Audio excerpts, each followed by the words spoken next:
Hello and welcome to this week's video. As I promised last week, I'm going to lead a short seated qigong session. Just to remind you, Tai Chi by definition is done standing up. What you do when you're seated is by definition qigong, but Tai Chi is also qigong because qigong literally means energy work. And your energy is moved by your breath, by your intention, by what you do with your mind, and by what you do with your arms. As with the standing Tai Chi, these core muscles are important. And if you're doing this at the highest possible standard, then you're putting no effort into it at all. You're just breathing, and your core muscles are doing all the work. Well, let's be realistic. None of us are at that level. I'm not. I may be qualified to teach people these sorts of things, but I am not a Tai Chi master. I'm not a qigong master. I'm just someone who's a bit further along the road than you and who's got a bit more practice. As with standing Tai Chi, body posture is important. Your body needs to be as straight and as open as possible so that the energy can flow. Remember, water doesn't flow well round bent pipes. Obviously, you're seated, so you need to be sitting in a position that means that your back is as straight as possible. You want your hips to be as close to a right angle as possible, and you want your knees to be at a right angle. But as ever, nothing you do should cause you pain or discomfort, so just get yourself into the best possible position that you can. The ideal position for seated qigong, like this, is you still want your feet flat on the ground. You still want your feet a hip width apart. And when you're just sitting naturally with your back nice and straight, your arms should literally hang by your sides. Now, I'm sitting on my therapy stool. It's got no arms and I can adjust the height. You haven't got that luxury. Ideally, you want a chair where your feet can touch the floor.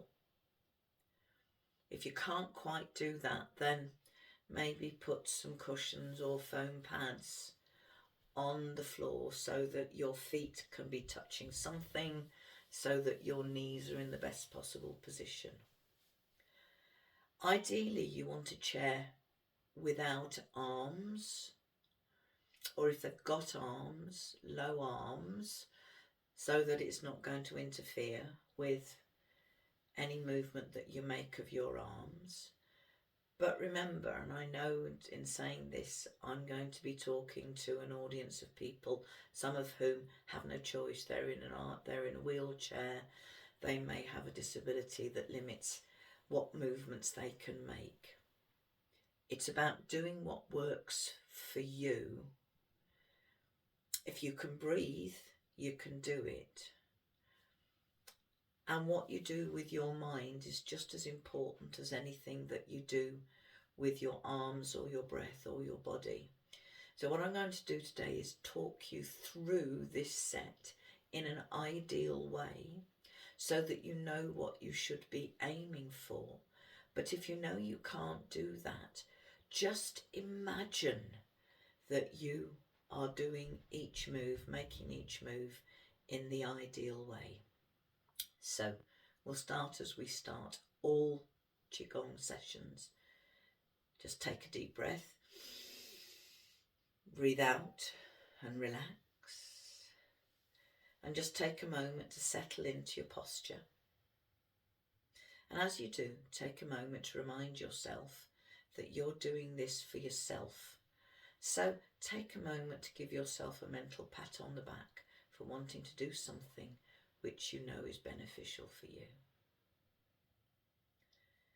So when you've got yourself into a comfortable posture, just take a few gentle, easy breaths. Settle in. Try to imagine that all the weight has dropped out of your arms so that they're as light as a feather and ready to respond to the slightest movement of muscle and your slightest intention. And then turn your arms so that the palms of your hands are facing backwards. And then with your next in-breath, I want you to, bear with me. And then with your next in-breath, just allow your arms to float out in front of you. And as you breathe out, they gently sink all the way back down. The size of the movement is determined by your breath, by what your body's happy to do. So just flow into it.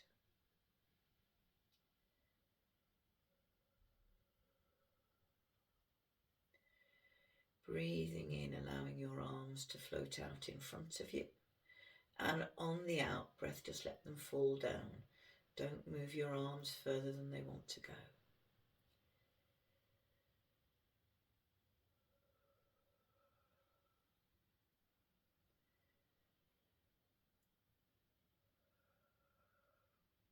And we'll do this move twice more.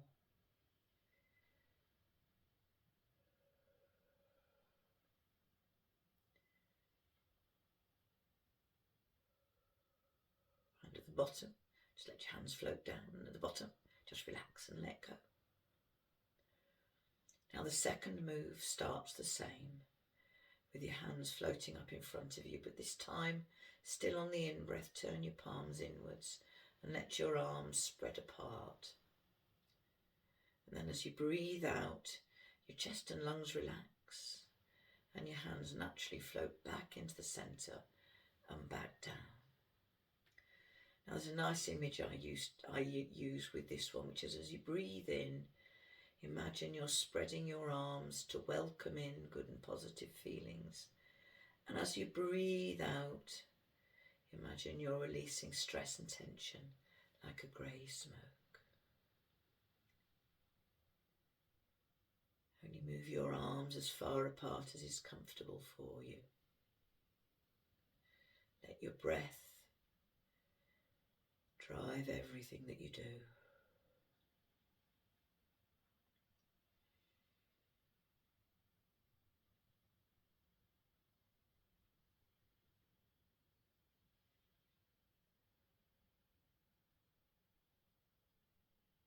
And we'll do this move twice more. Breathing in, your arms float up and spread apart. Breathing out and everything just floats back in and back down to where it started from. And then for the last time, breathe in. Imagine you're spreading your arms to welcome in good and positive feelings. And then on the out breath, imagine you're breathing out any feelings of stress and tension to the bottom, relax and let go. Now the third move is painting rainbows. So this time as you breathe in, bring your arms up at a height that's comfortable for you, making an arch with your hands.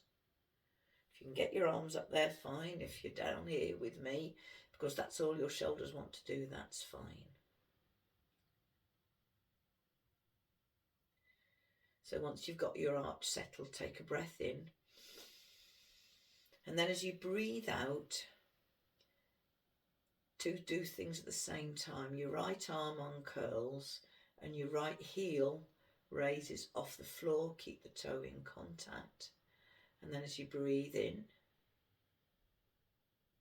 the hand comes to the centre and the heel goes down, and then do the same on the other side. Now this move is called painting rainbows, so if you like, you can imagine rainbow coloured paint on your fingers as you paint your own personal rainbow.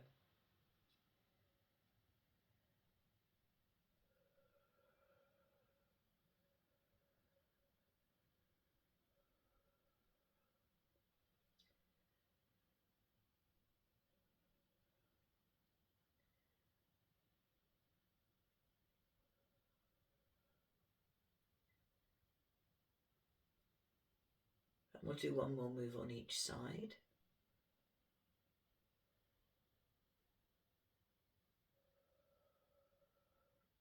And this time as you breathe in, your hands meet at the top. And then turn your palms outwards. And as you breathe out, just let your hands swoosh all the way down to the bottom. And then as you breathe in, bring your hands into the centre and let them rise up in the centre. Make the move as big or small as works for your breath and your body. And you know what, if you're only doing a gentle flap with the bottom part of your arm, that's fine. If you like, you can imagine you're surrounded by clouds. And with every in-breath, your hands float up through the clouds. And as you breathe out, you push the clouds away so that you're actually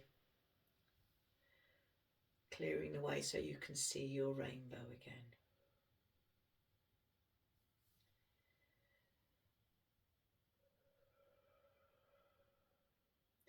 And then we'll do this move one more time.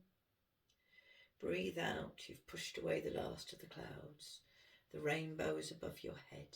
Maybe imagine the sun shining down on you just for a moment. Now with those moves, we've filled up your body with different sorts of energy. And with the last move, we mixed it all up so it's all balanced around your body. Now we need to return your energy to where it's stored, which is just behind your belly button. So get your hands above your lap, palms pointing upwards, and imagine you've got a ball. And as you breathe in, your hands move out and up as you feel around the ball. And then turn your palms over, and as you breathe out, imagine you push the ball down, or imagine you're maybe winding in a ball of wool. Just keep this move very low, very small.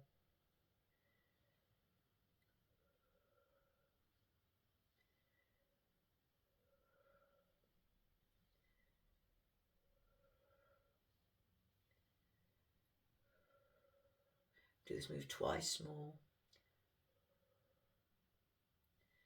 And on the final breath, bring your hands to rest, ideally just in front of your belly button, kind of emphasising that that's where you're putting the energy, or just wherever your hands are comfortable, resting on your lap, by your side, whatever works for you.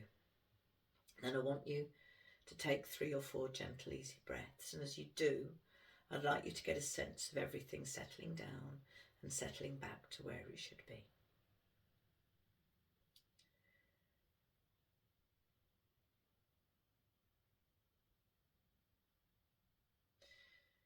And then